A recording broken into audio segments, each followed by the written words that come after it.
निश्चयात्मक हो जाए बुद्धि कि नर शरीर जो है जहाज है, पार लगने का साधन है, पहला साधन।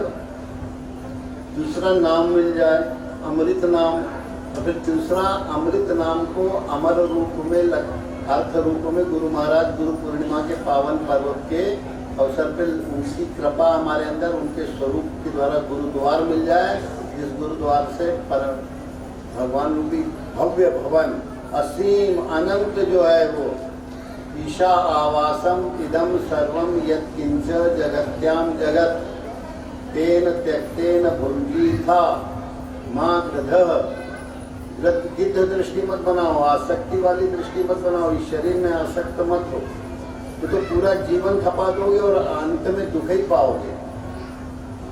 ये तीन चीजें बड़ी महत्व। जो न तरय भव सागर नर समाज सपाय, जो न तरय भव सागर नर समाज सपाय, सुकृत निंदक मंद मोती आत्मान गति पाए, सुकृत निंदक मंद मती आत्मान गति पाए।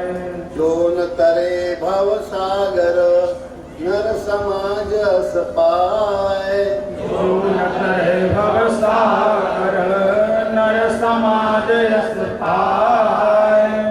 तो संसार सागर से तरने का ये साज सामान मिल गया। जो न तरे भव सागर, अब ये साज सामान मिल गया ना उसको। तीन कौन कौन? एक तो मनुष्य शरीर, मनुष्य शरीर में पार जाने का अमृत नाम, अमृत नाम के साथ साथ नाम का नामी नाम मिल गया, प्रणव ओमकार मिल गया आपको सबको। जो आपको अभी जो शुरू से सुन रहे हैं उनको पता लगा कि जीभ को नीचे वाले दांत की जड़ में लगाओ तो ओम ही नाम निकलता है और कोई नाम निकलता ही नहीं। तो नाम भी मिल गया और मनुष्य शरीर क्यों मिला है? संसार सागर से पार जाने के लिए। उपनिषदों का पूरा सिद्धांत निचोड़ केवल ईशावास्योपनिषद के एक वाक्य में पहले ही श्लोक में आ गया। तो ऐसा कर्म करो, कर्मण नैवेय कर कुर्वाणी कुर्वन नैवेय कर्माणी, कुर्वन नैवेय करते रहो ये कर्म, चिंतन कर्म, साधन कर्म, नाम कर्म, चिंतन ध्यान कर्म, कर्मण नैवेय कुर्वन नैवेय कर्माणी जिजी विषय। शतम का मतलब शतम शतम शतम शतम, कितने शतक लगाओ इसका कोई अर्थ नहीं पाया। इस शरीर का शतक नहीं, अनंत आकाश में चिरायु होने का तुम्हारे अंदर अनंत आयु पाने का विधान बन जाए। मैंने अमृत अनुभव, अमृत आवास। और जो नहीं करेगा इस समाज को पाके, ताने बाने को पाके, तो कृतघ्न है, सो कृतघ्न, सो कृत निंदक मंद मति। मनुष्य शरीर मिलने के बाद भी बड़ा निंदनीय है वो, कम बुद्धि का है वो, और कहता है कि हाय रे हाय हमें जीवन में सुख मिला ही नहीं, हम बहुत दुखी हैं, हमारे बराबर दुखी कोई है ही नहीं। सोकृत निंदक मंद मति आत्मान गति पाए, सोकृत निंदक मंद मति आत्मान गति पाए। कृत निंदक, उसके कृत्य निंदनीय है। जो मनुष्य शरीर को निश्चय नहीं कर पाया, मिला किस लिए? और मनुष्य शरीर मिलने पे अमृत नाम नहीं मिल पाया। अमृत नाम मिलने पर उसके अर्थ रूप सद्गुरु की सत्ता के आलोक में जी नहीं पाया, साधना लोक में। तो कृत निंदक, वो केवल जो नहीं करना था वो कृत्य रावण लीला में मचा हुआ है, रावण कथा में मचा हुआ है। राम कथा उसके जीवन में उतर ही नहीं पा रही है, अवरोध लग गए, बैरिकेड लग गए, इतने अवरोध हैं कि 3 7 सामान, अगर उसका पहला 7 सामान साधन का सामान खुल जाए कि हमारा मनुष्य शरीर मिला क्यों, को हम कत्विदम जातम को वही कर्तास्य विद्यते उपादान किमस्ति विचारो अयम सो मिदृशः। ये ऐसा विचार है कि मैं कौन हूँ, कथम इदम, ये जो इंद्रियों के द्वारा अनुभव में आ रहा है ये कैसे हो गया, क्या है ये? कथम इदम, मैं कौन हूँ? ये विचार बारंबार ये विचार आना चाहिए। वो हम कथमिदम जातम, ये प्रपंच कहाँ से उपस्थित हो गया, इसका कर्ता कौन है? तो वही कर्ता से विद्यते उपादान की मस्ती है, इसका उपादान कारण कौन है? जैसे मट्टी से तमाम चीजें बनी है, ये मट्टी से ही सोना बना, चांदी बनी, पेड़ झाड़ बने, धातु बनी, अधातु बनी, काय से बनी? क्यों कहीं से बन गई? धरती से तो बनी है, मट्टी से तो बनी है। तो उपादान की मस्ती है, विचार सोयम ईदृश, ऐसा विचार जीवन में चलता रहे कि मैं कौन हूँ, शरीर हूँ कहा? फलाने का लड़का, टिकाने का बाप, फलाने का नाती, फलाने का सास ससुर, किसका ससुर हूँ, किसका दामाद हूँ, यही जीवन में आदमी रखे रहता है। पुराने गांव की खट्टी हो तो वो तुम अपना तो बता ही देंगे, गांव भर में किसका कौन है, किसका कौन है, पूरा उनके पास रावण कथा लिखी रहती है। तो ये तीन रत्न जो है तुम्हारे अंदर प्रकट हो जाए, ये मनुष्य शरीर संसार सागर से पार जाने के लिए मिला है। एक, दूसरा तुमको अनुकूल हवा चलने का मतलब, प्रतिकूल हवा जब 24 घंटे चिकचिक कचरकिच पकड़किच लगाए रहते हो कि यह प्रतिकूल हवा है। और फिर उसके अर्थ बहुत गुरु महाराज तुम्हारे अंदर, अगर नहीं करोगे तो कृत निंदक और आत्महत्यारे कहलाओगे। मैंने आत्मा की तो कभी हत्या हो ही नहीं सकती, जो तुम्हारे अंदर आत्मबुद्धि थी उसकी तुमने क्या कर दी?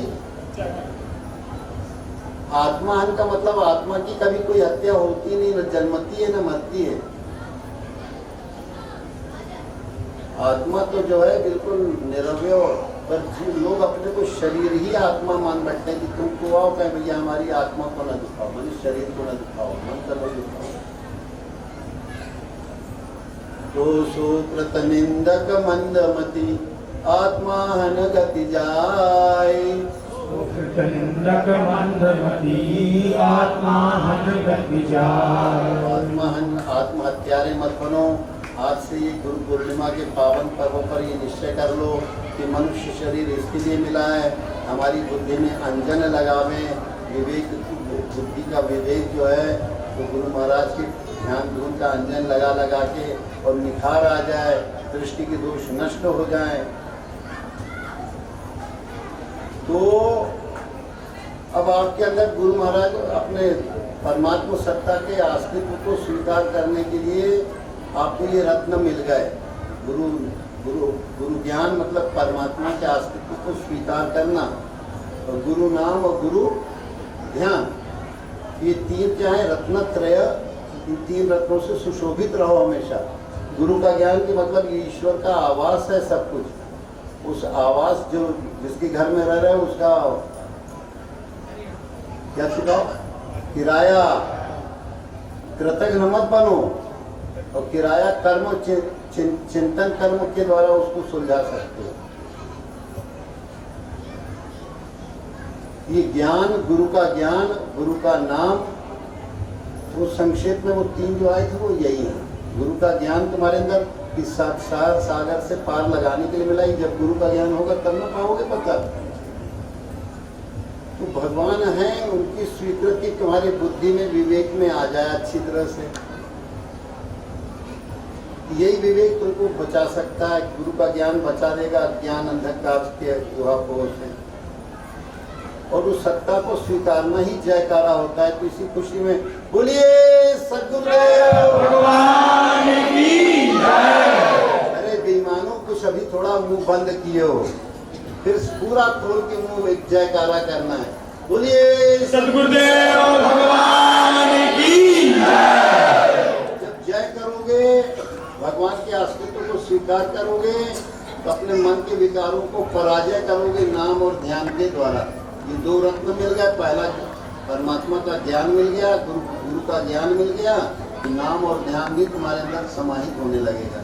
और अब ये भंडारा भी है, तो आज सबको जो है जब यज्ञ होता है तो यज्ञ के परिणाम में क्या होता है? हवन होता है। हवन के परिणाम में क्या होता है? ब्रह्मभोज होता है। कि सब लोगों ने ब्रह्म ज्ञान अगर पाया तो तुम लोग सब ब्रह्मभोज पाओगे, और जिसने ये ज्ञान नहीं पकड़ा वो प्रसाद नहीं मिलेगा, अवसाद मिलेगा। जिसने ये गुरु ज्ञान पकड़ लिया उसको तो प्रसादी है, और जिसने नहीं पकड़ा उसके लिए जो अवसाद है, दुख ही दुख है। अभी पकड़ ही नहीं पाया। घट अधियार नयन नहीं सूझे, केवल दुख ही दुख को स्वीकृति करने का उसने बनाया। तो गुरु महाराज का स्वीकृति में जयकारा करने का मतलब अपने विकारों पर विजय प्राप्त करना। बोलिए सतगुरुदेव भगवान की जय। अभी भोजन भंडारा होगा, सबको प्रसाद मिलेगा, और व्यवस्था सब कार्यकर्ता निश्चित हो चुके हैं। और सभी लोग कार्यकर्ताओं जो प्रसाद पाओगे सब लोग अपने पत्तलों को, भगवान कृष्ण सबके पत्तल उठा उठा के भंडारे में फेंकते थे। जब रात्रि यज्ञ हुआ था तो रात्रि यज्ञ ही चल रहा है, ये राजयोग।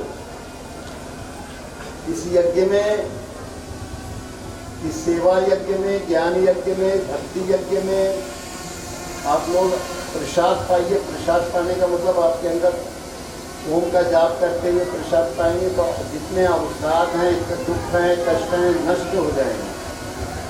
बोलिए सतगुरुदेव भगवान की जय। बड़े शांतिपूर्वक, और अपनी पत्थर जहाँ बताएंगे वहाँ डालेंगे, और प्रसाद को प्रसाद रूप में पाना है, और सबको पर्याप्त प्रसाद मिलेगा, पर्याप्त व्यवस्था है। समझ गए कि नहीं? हाँ।